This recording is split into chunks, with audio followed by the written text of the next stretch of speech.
Welcome to I'm Not Joking, the podcast where a behavioral scientist examines what it's like to live a humorous life.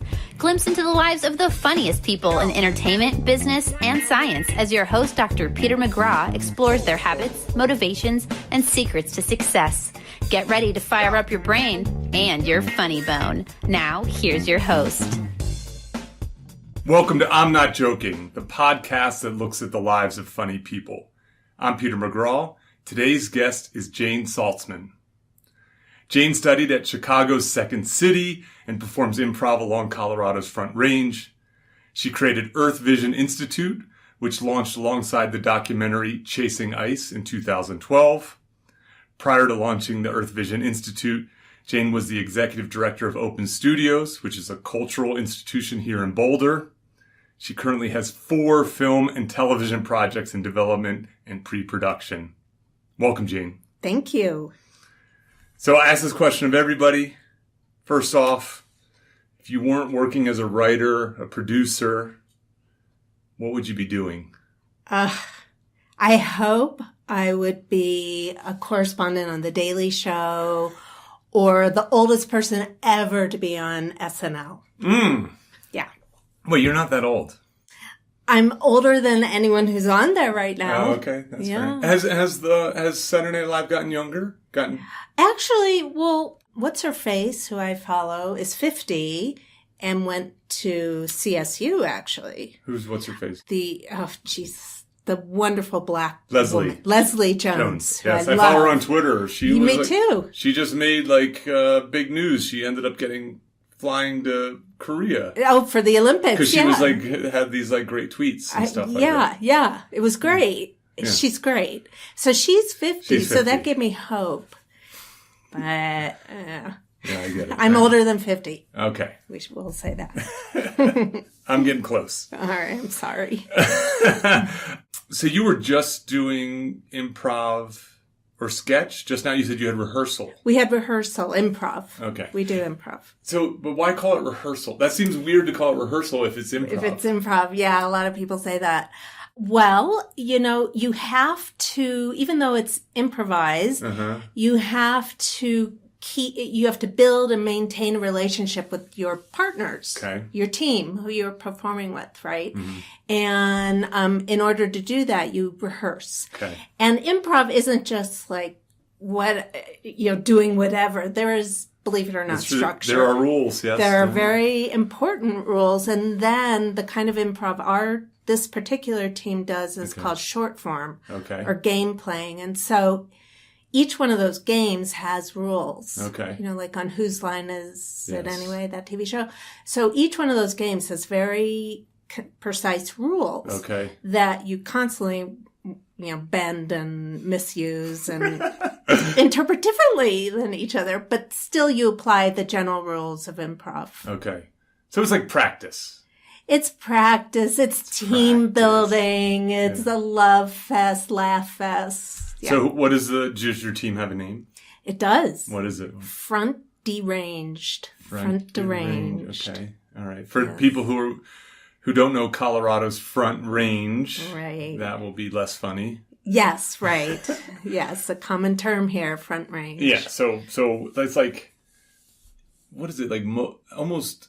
Is it the majority of the whole state's population lives along the Front Range between Colorado Springs and Fort Collins? I believe so. With Denver and Boulder in between, probably 75%. Probably. Right. Yeah. Okay, so so you're doing short form improv mostly. Do you guys do the Herald? No, so that's the difference. Okay. So there's long form, which is what I was trained in. But I'm doing short form now. Okay. And so long form is more about building a scene, an actual scene. And in some cases, it can be an entire play.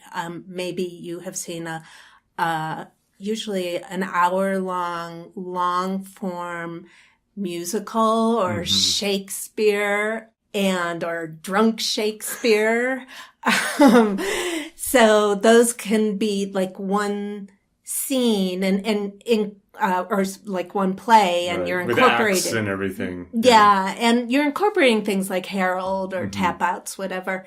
So short form is literally game playing. I see. And so you have a game like...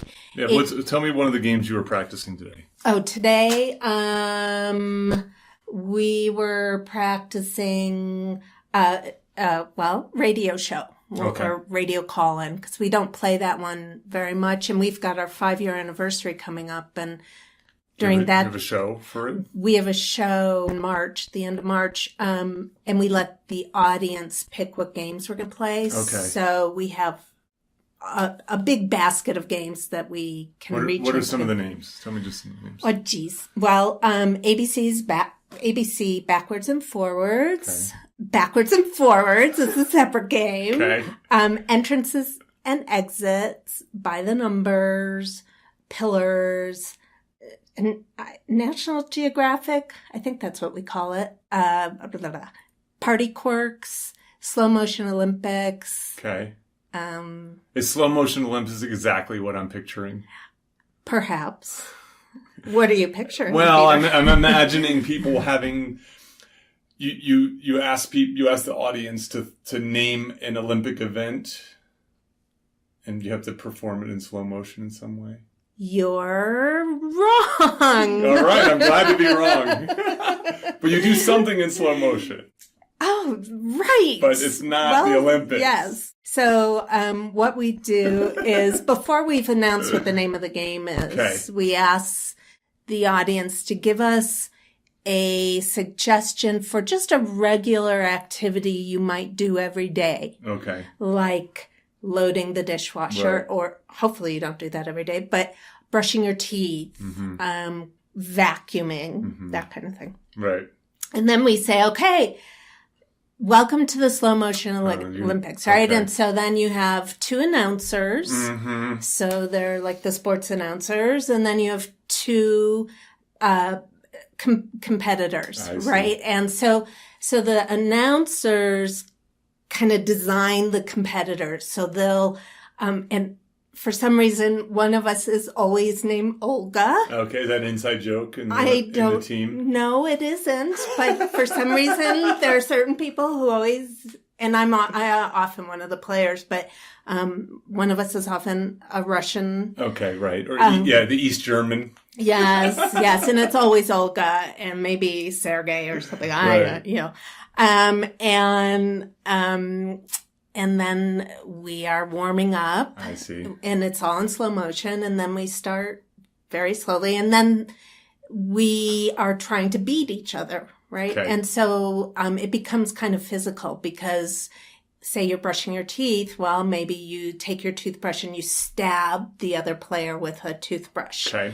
And so the idea is one person wins and one is on the ground like a knockout. And it's the athletes who decide this because it's the sportscasters decide. They call everything. So the athletes say nothing. They're quiet. No, but okay. So wait, but in the stabbing situation, let's suppose that comes up. Is it that the announcers are announcing the stabbing in which you follow that lead, or you start to stab and then they do the color commentary? Most common, it is the which one did you say last? I don't know. Most common it is the comments follow the action. Okay. So I will have stabbed that person, and then one of the commentators will call it, "Oh God, she just stabbed her in the groin."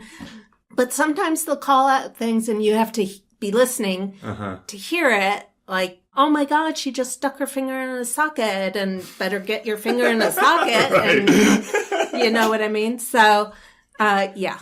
So this, I have a few follow-up questions about this stuff. So first of all, one of the things that I've done some of the Upright Citizens Brigade training. Which I loved. Lucky. It's a great treat. Yeah. Some of my teammates were at UCB. Yeah, it's great. One of the things I've talked to the house teams, that they will say that if they feel that they're going down a path that they've done before. Like it feels familiar. Something's unfolding and it starts to feel familiar from a show 9 months ago or something like that. They'll purposely take it away. Yeah, tap it out. Yeah, and just move it into a completely different space. I think that's I think that's sort of an unwritten rule of improv, or maybe it's an artist's perspective of improv, which is that everything you create should be completely new. Well, that's the ideal. Okay. And so at UCB, they're doing long form, like at Second City, and unless of course it's a sketch. So Second City also does sketch, but I would like to say that yes, that's exactly what we would do. Sometimes we don't. Okay. But when you're game playing, it can be harder to move out of something that's familiar. But honestly, I can't, other than saying, like someone's always named Olga. Yeah. I can't for the life of me think of a time where we've run into a situation where we've repeated. Even when, so you can imagine the last few years, I don't think we've had a show where the word Trump hasn't been called out from the audience, right? Sometimes we'll pass and say something else, please. But even when it's let's just say it's Trump, because people like it. Notice how I'm referring to him as an it? That's so interesting, Jane. Sometimes you give the audience what they want. You give them what they want, and perhaps we've repeated a joke, but I can't think of one. Sure, so this is I think of like so many years ago, before all this, my life became like this. I lived in Santa Barbara, California, and they used to do comedy sports. Yeah. And I loved it. Yeah. I think some improvisers kind of look down on it do. So on. And I'm just like, what are you talking about? Comedy sports is hilarious and it's fun. And I guess I'm high testosterone, so I like the competition part of it. Especially when I was in my mid-20s, I suspect. This feels a little like comedy sports, what you're doing. It is. And you're right. I think a lot of improvisers look down on comedy sports, which is now in Denver. Okay. I don't know if you know that. I didn't know. I can't get any of my fellow players to go to a show with me. Really? And I used to go to it in Chicago, where I'm from. But, and I get the issue. What is the issue? So I need someone to explain it to me. It's not pure? Is that? Well, I believe, so, I would say in my heart of hearts, I'm a long form improviser. Okay. Short form doesn't always do it for me, and it very often doesn't do it for me. I prefer to be more engaged in a scene for longer. Okay. In short form, you tend to go for jokes. In long form, you're taught to not go for the joke because you're often killing a scene when you do that. So, comedy sports is very much about going for the joke, I see. the gag line. And so for those of us who are trained or prefer long form. I see. It just seems cheap. Yeah. I see. Yeah. One of the things I liked about UCB, and we might be getting a little inside baseball talking about this, but there seems to be, to me, that sort of sits in this sweet spot between the kind of short form stuff that you're talking about, this very gag based, and then this very pure, don't try to be funny, improvisational comedy world where you're creating these scenes and so on, where UCB very clearly does want to cultivate the joke, but they want to do it. Because you learn it in 201. So the second course you take is all about what they call game, which is the funny thing. And how do you cultivate that? But you do it within the rules of this Herald, this long form. Exactly, yeah. This, I think of the Herald as like, it is a game. It is. Right? It's like basketball. It has rules. It has time. But every long form you're seeing has rules. Sure. Yes. And when in fact, in long form, when you're trained, when I was trained at Second City, we were trained to find find the hook. It maybe can be called a joke, but find that thing that you can latch on to, the nugget. Sometimes we refer to it as that, and go with that. So in improv, a big part of it is giving gifts. Yes. Right? Right. I love that part of improv. It's so much fun Yes. because suddenly your ears you didn't know it. You may have been a stay-at-home dad, but you suddenly have ears that weigh 10 pounds each, right? Or whatever it is, you're dressed like a clown. And so you're finding ways to bring humor in without going for a punchline. Yes. It's that idea of a punchline that can kill a scene. Yes. And it can be funny for sure. And that's awesome because we always want the audience to laugh and enjoy themselves. Yes. But there's another way for going after a laugh, right, than the punchline. This idea of gift giving, it's one of my favorite parts of improv. Yeah. And so how do you describe gift giving? Like, do you do any teaching? Yeah. So when you how do you teach gift giving? How do you talk about it? Well, gift giving is when sometimes we describe it as upping the ante, right, in a scene. So let's say you and I are brother and sister. Okay. And we are at Home Depot. Let's do it. Let's do one right now. Okay. Let's just try it. All right. I'll try to give back to you. Okay. All right. So, hey, John, I had no idea you were at the hardware store today. It's so good to see you in the tool aisle. Well, it's Sunday, and every Sunday I like to buy a new tool, and that's awesome. Even though Dad left you all of his tools, including his favorite wrench, right? Yes, that's true. The thing about Dad's tools are, well, they're a little bit old, and they have some bad memories. I mean... Oh, like the at the time he used the screwdriver. You know what? This is going down a road I don't want to go down. That's fine. We're not even warmed up. So we're not. Well, in theory, I am. I'm like, all of a sudden, I just got really warm. I know. I'm like sweating all of a sudden. Like, talk about being on the spot. Anyway, what I should have said is, hey, when'd you dye your hair pink? Oh, yeah. Or any of those things, right? Like the ideas. Yeah. I think the fun thing for me about gift giving, is that like, it brings a different energy to the scene where like now the scene's not about me. I don't need to make it just about me. I don't need to say all the right things. I'm just trying to make it easier for you.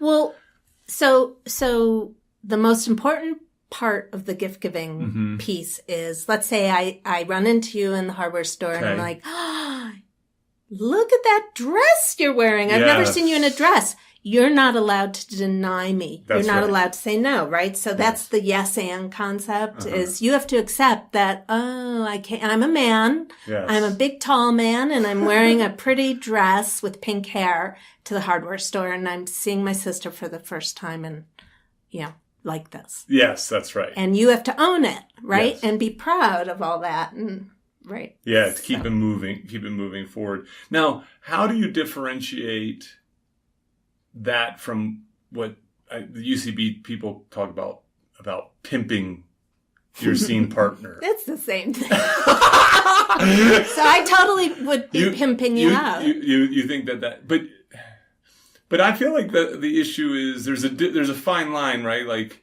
I can work with being in a dress and having pink hair.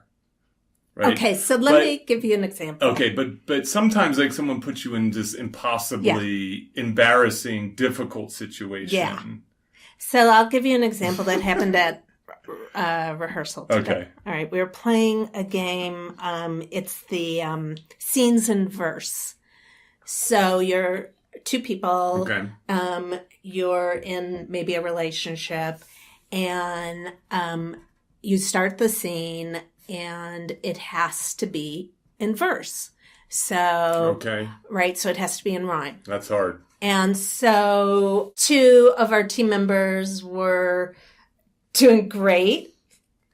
And it was awesome because they were ramping it up, as in they were making the ending word of their sentence more and more difficult to rhyme. Okay. And we called the scene when one of them said, and her ending final word was Wyoming. Okay. I think. And the other scene player had to rhyme with Wyoming. Okay. And she made up some word. And, and that was a total pimp out. I see. Right? Yes, yeah. Abby knew exactly what she was doing. She was pimping Carrie out because she stumped her. Yes. And she had to make up a word, or maybe it was the other way around, but... Yeah, but that's good. And then do you edit those scenes? Does someone from the back line run through and edit that after she screws up? So that would be long form. Okay. All right. So in game playing, we call scene. Oh, you call scene. And that's the end of that game. Okay.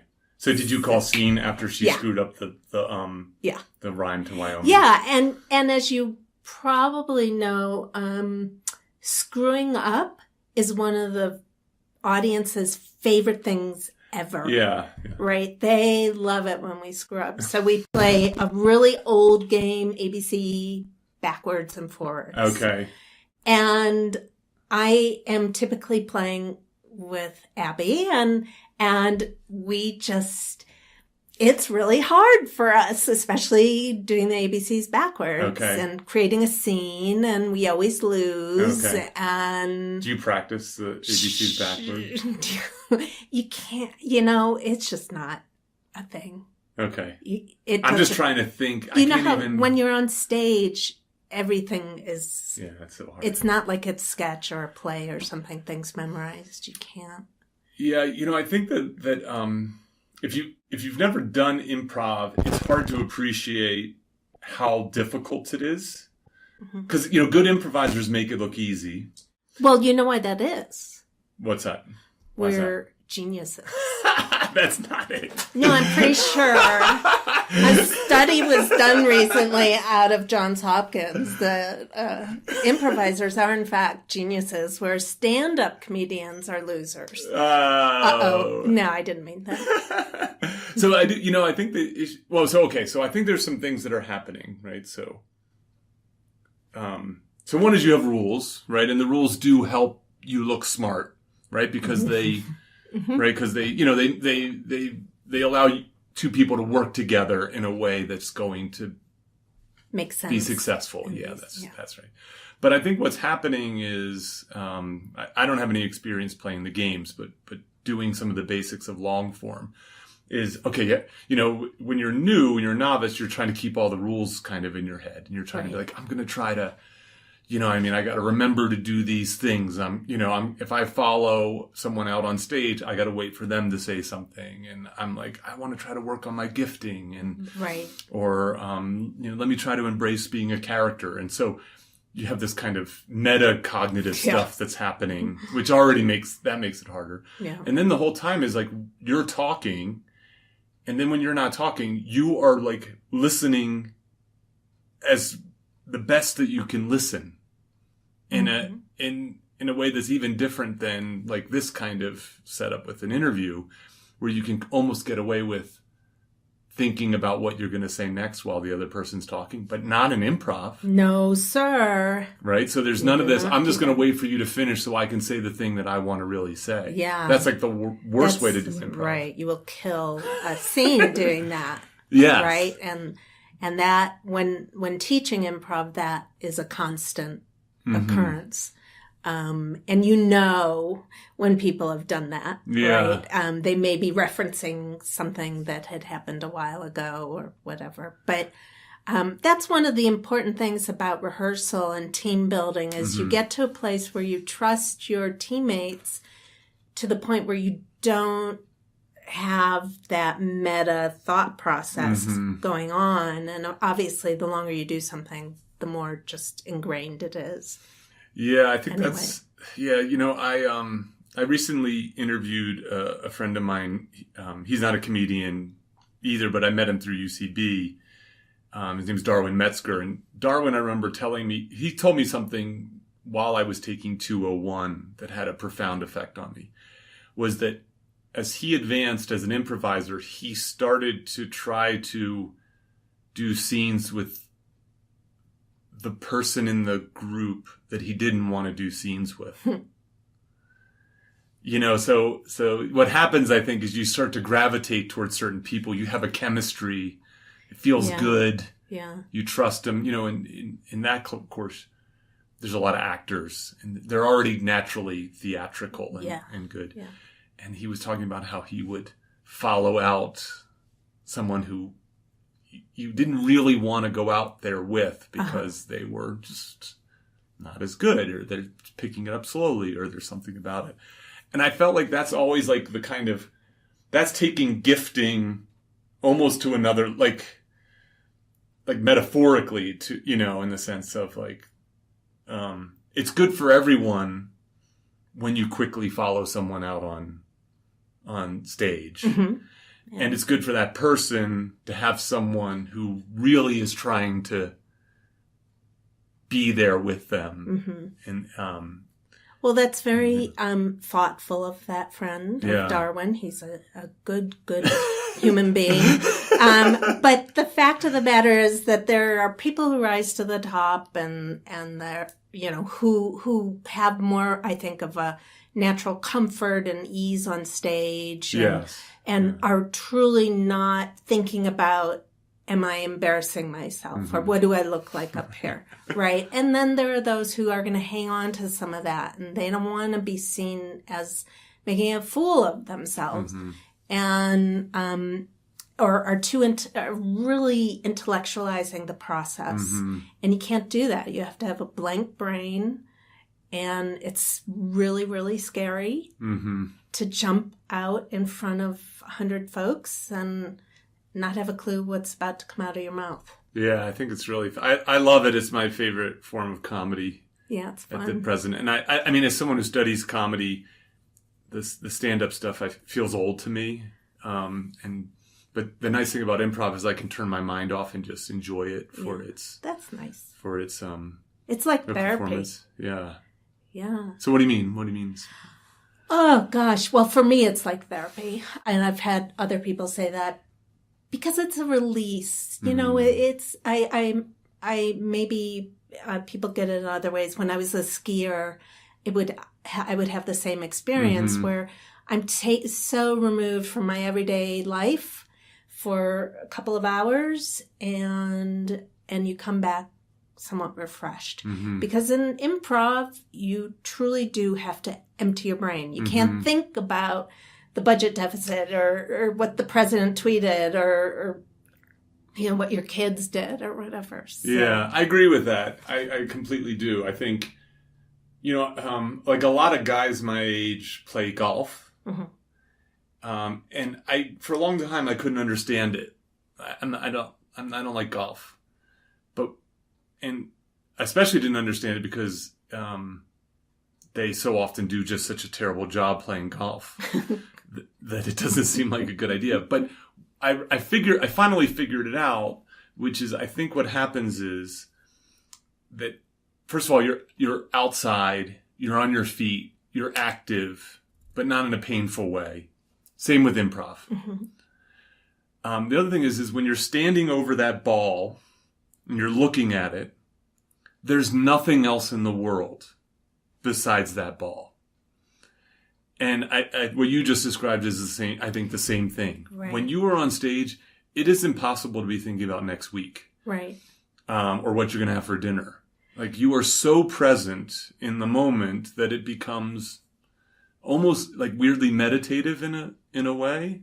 Yeah, it when it's been disrupted for me has been on the occasions when my parents have come, and they're elderly. Sorry if you hear that.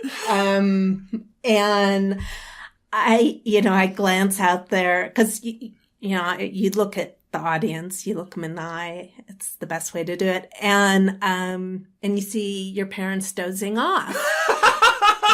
that like strikes me to the core, and it's like, oh, all right, I could look at this as an opportunity to do something really outlandish that they won't Actually, they won't remember anything I do anyway. But, they're out there nodding off. And now you're 14 years old again. Yeah.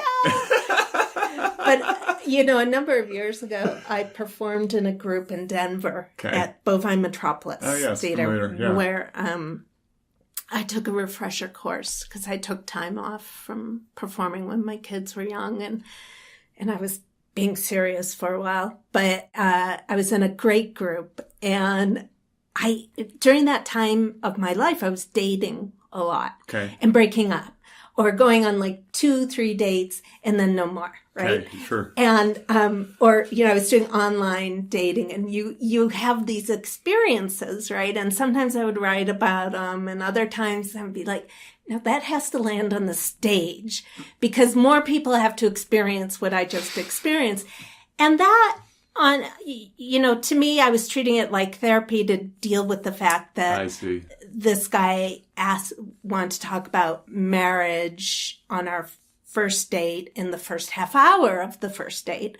And that was problematic, right? Because I came to a show or rehearsal or whatever being like, I need to do this. I need to fit this storyline in something. You sound like a stand-up right now. Yeah, well. That's what a stand-up would do. Yes, and I do have that in me. Mm-hmm. I do a lot of thinking, usually while I'm in bed, about stand-up routines. I run a lot of that through my head. I see. I want to ask one last question about improv and then talk about a few other things. Mm-hmm. So you mentioned active listening. Mm-hmm. And what?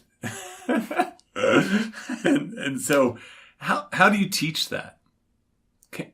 Hell if I know. Yeah, what are the tips in terms of trying to develop that as a skill? Well, wow. I don't know that I have. I mean, it's funny because it's one of those things that's super hard to call out and say, you weren't listening when you're teaching it. Mm-hmm. And I think if you harp on it enough, people, if they care, they will realize they're not listening. Okay.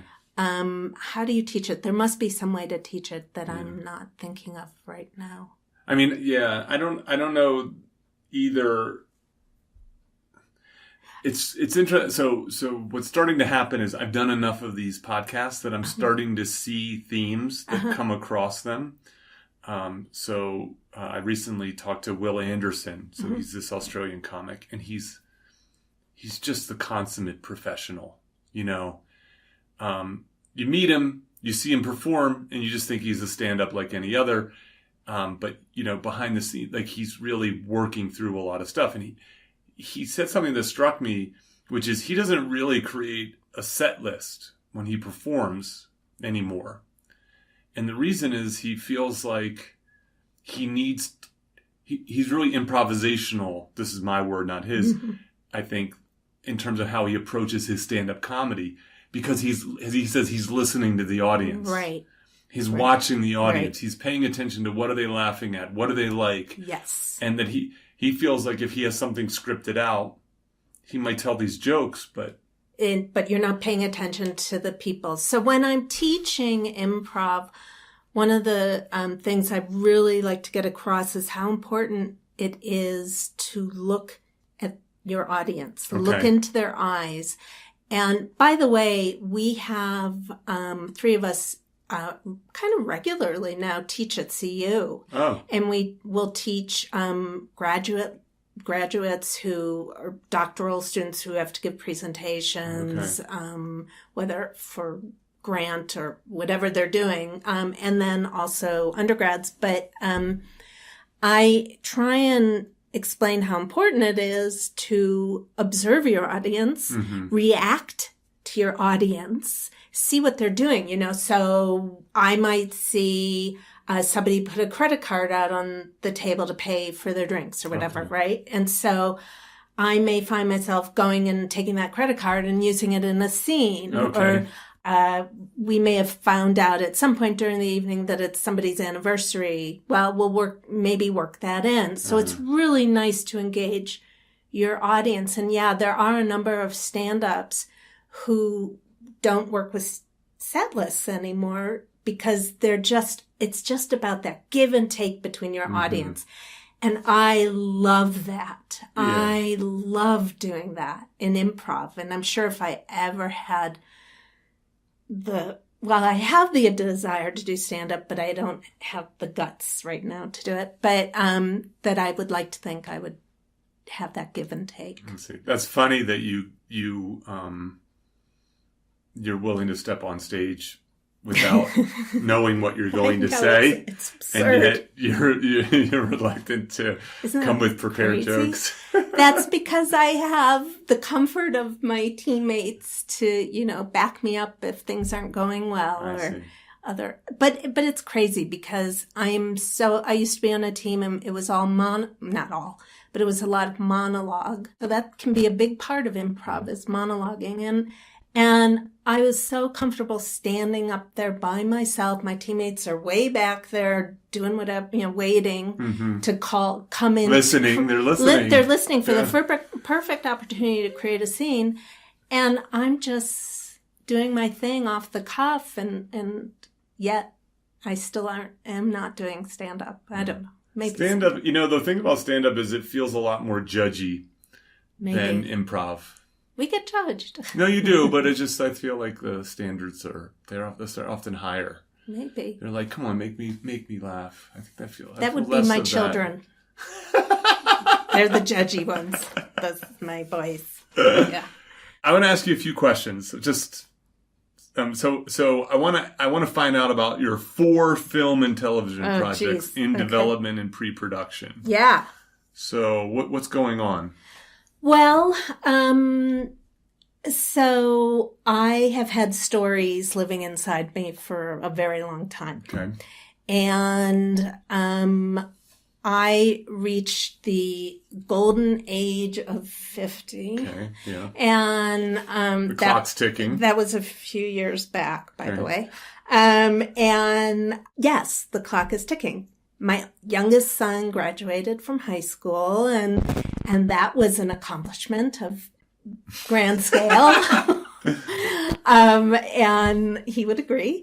And my consulting job I had been in ended. Okay. And I didn't want to return. I'm a lawyer by training, and I didn't want to go that route again. And I really wanted to get out of the office setting. And I want to, if I don't tell these stories now, when? Right. Okay. So, that's where I decided to take the, financial risk, and try and get these stories turned one into a narrative film, one into a TV show, though it would be an extraordinary musical on Broadway. Okay. And then I have a short, and there was this documentary series that we did develop fully, though never shot.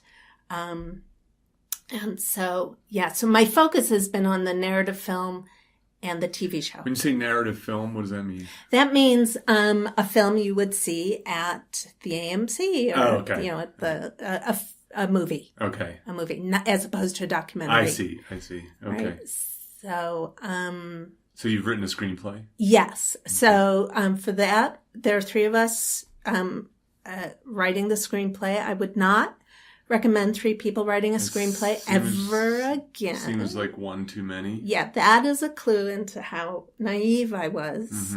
Mm-hmm. But I rationalized it, and I think my rationale behind it was sound.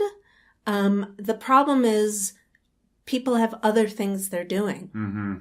And so that interferes. And me, I had left the workaday world, and I was focused on this. So anyway, we're coming around, and we're in edit on the second version of it. And I brought on another producer to help me fundraise because I want to independently produce it. It's based in Chicago on it's about a real event that happened in basically 1977. Okay. When I was a preteen. And it's an event that my mom was tangentially involved with. It's an investigative journalism story. They're making a little bit of a comeback. That they are, right? yeah. With Spotlight, and then The Post. Yes, right. Yeah.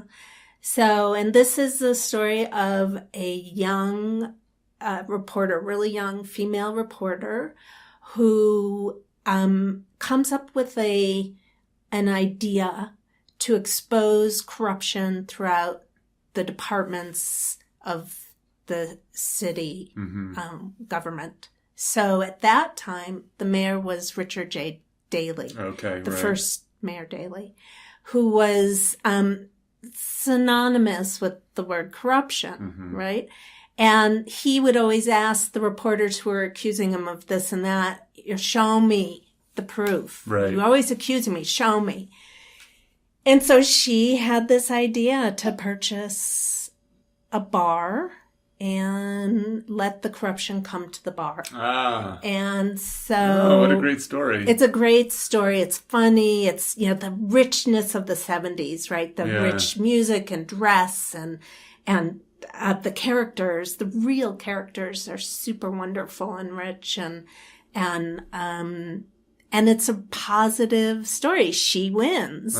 She exposes. Unfortunately, Daley died just as the investigation gets funded and underway. I see. But the next mayor, Mayor Belandic, had an interesting response. But the upshot of it is it exposed millions and millions of dollars of waste and fraud and payoffs. And so the state, the city, county, state, and I think even on the federal level, big changes were made. Oh, that's fun. So that's the narrative. Yeah. Is 4 films and television projects in development and pre-production too many to be doing at once? Not for me. Okay. I am, they each, one comes to the top in priority and another might drop and for a year there, the documentary series was priority number 1 because we were racing against a clock. Okay. And it was a series in partnership with the previous White House. Okay. And it was, some of us assumed Clinton would win. She did not. So it became a little more challenging to make it. I see. So it's shelved at the moment, though I'm looking at possibly turning that into a documentary. I see. Film. Oh, okay. And being in Boulder, do you find that challenging? Disadvantage or? Sure. Yeah. There is a strong documentary community here. I've noticed that. Yeah. Yeah. It surprised me. Yeah. But it's really strong and relatively kind of sort of close-knit, but maybe not really. Frenemies, a lot of frenemies. Yeah, some of that going on. But everyone's doing great work. And I'm one of those people who's in that realm but has yet to produce something tangible. Okay. I'm going to, I swear to God. But yes, so for the TV show and the narrative film, it is challenging. So for the film, I'm back in Chicago regularly, and which is great because I see my family and friends. You're wearing a Chicago Cubs shirt right now. I am wearing a Chicago Cubs shirt. I represent. Do you miss Chicago? Sure. Okay. Yeah. That does not translate to I want to move back home, much to the dismay of my mom and dad. But I would like to make everything work from here if I can. Yeah. But like the TV show, that's hard doing that from here. Yeah, I think, yeah, I get it. Yeah. All right. Well, I'm going to do some things a little more rapid fire. All right. I'm ready. Do you have an unpopular opinion? Oh. Well, I do believe curly-headed girls are like the hottest. No matter the age. So I'm pretty sure straight-haired girls might disagree. Okay. What else? I don't know. No. Okay. Ugh. Have you changed your mind about something recently? Like, do I support our president now or not? Yeah, no. No. I mean, there are people who as a result of just what we call in the behavioral sciences affect regulation, will say, I have changed my mind. I see this as, in the long run, a good thing. I've heard comedians talk about this. Yeah. Gosh, I'm so bad at this off-the-cuff stuff. I know, I don't prep anybody for these things. Yeah, let me get back to you on that. Sure, that's not a problem. I also, some of the things I don't expect people to be willing to tell a stranger. And where are you looking for inspiration these days?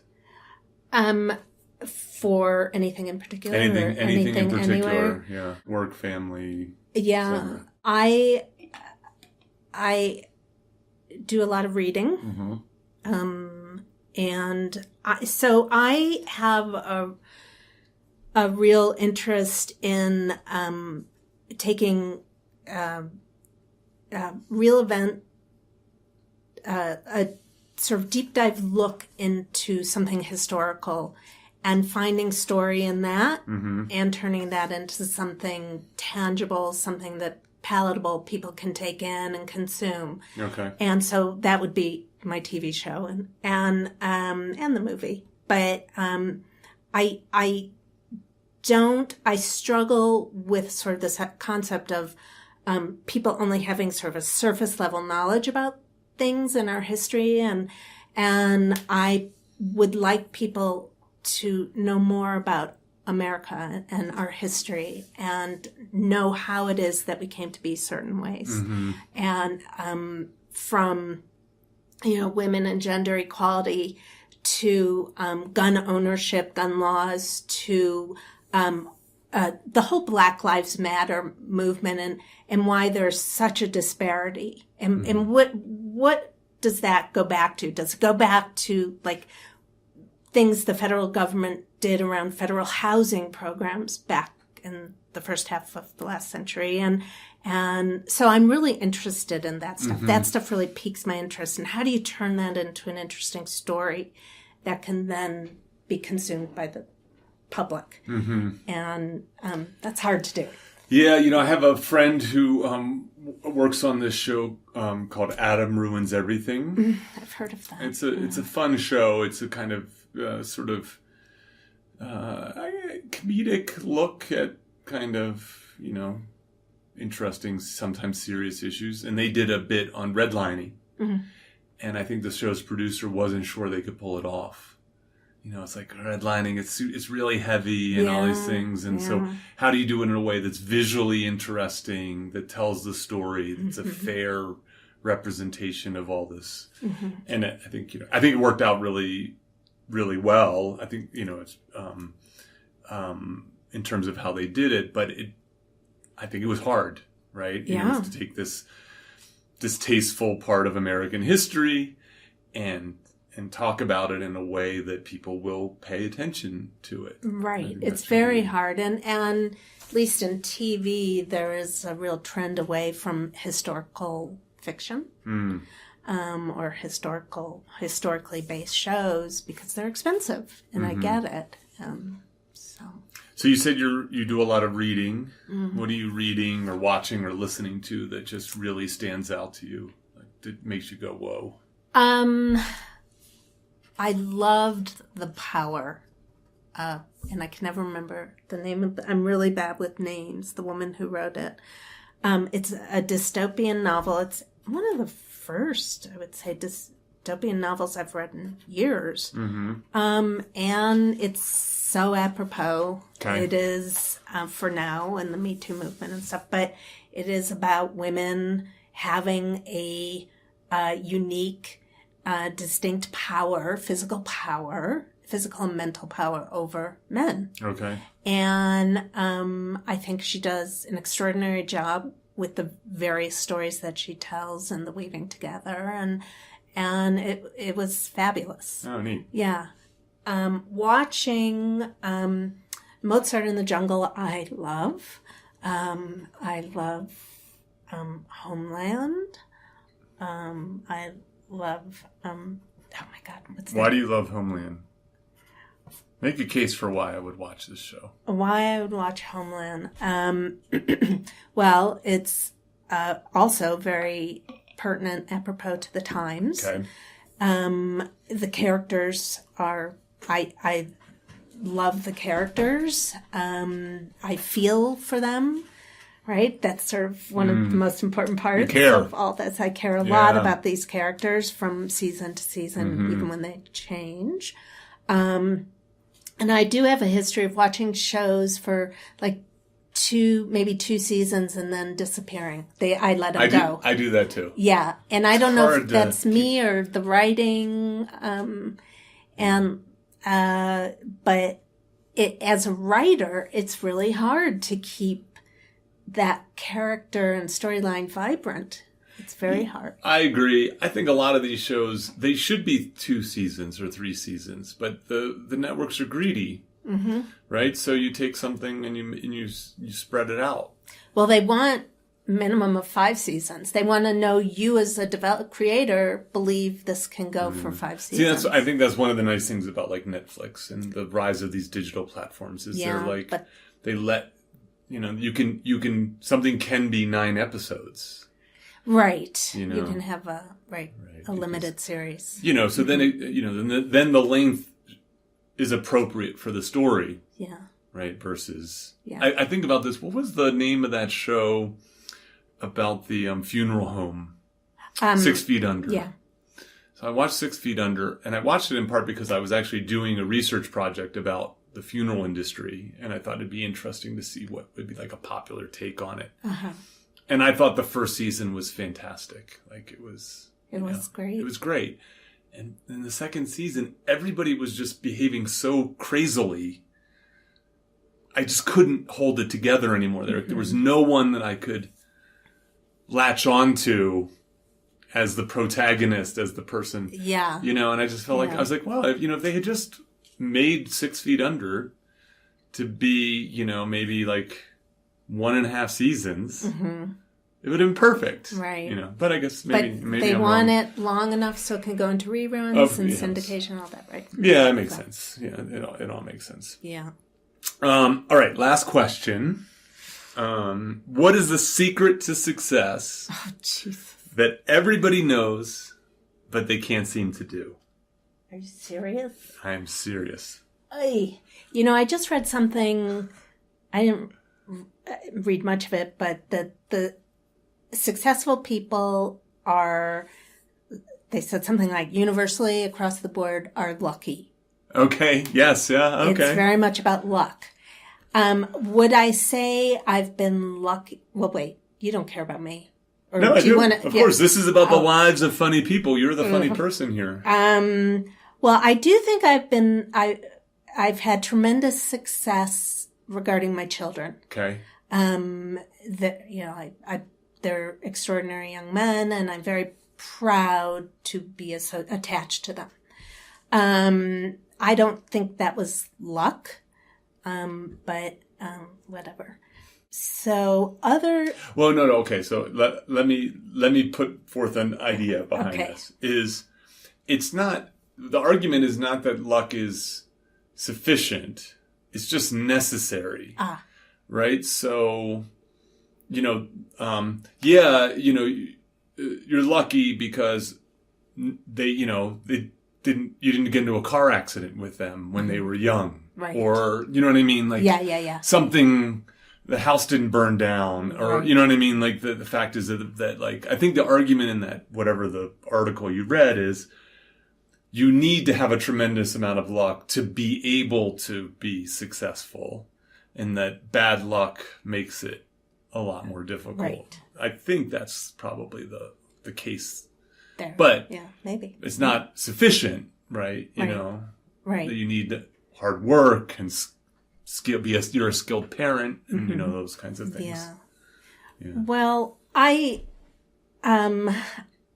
But what do I know? I have never raised kids.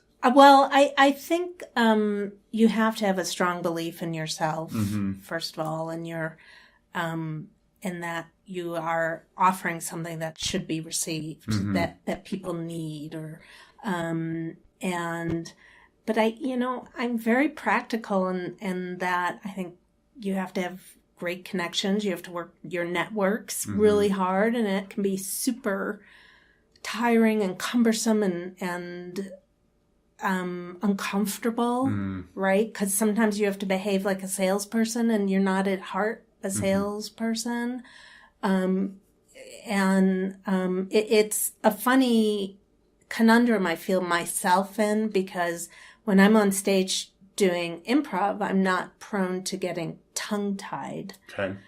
When I am pitching my projects, I am prone to getting tongue-tied.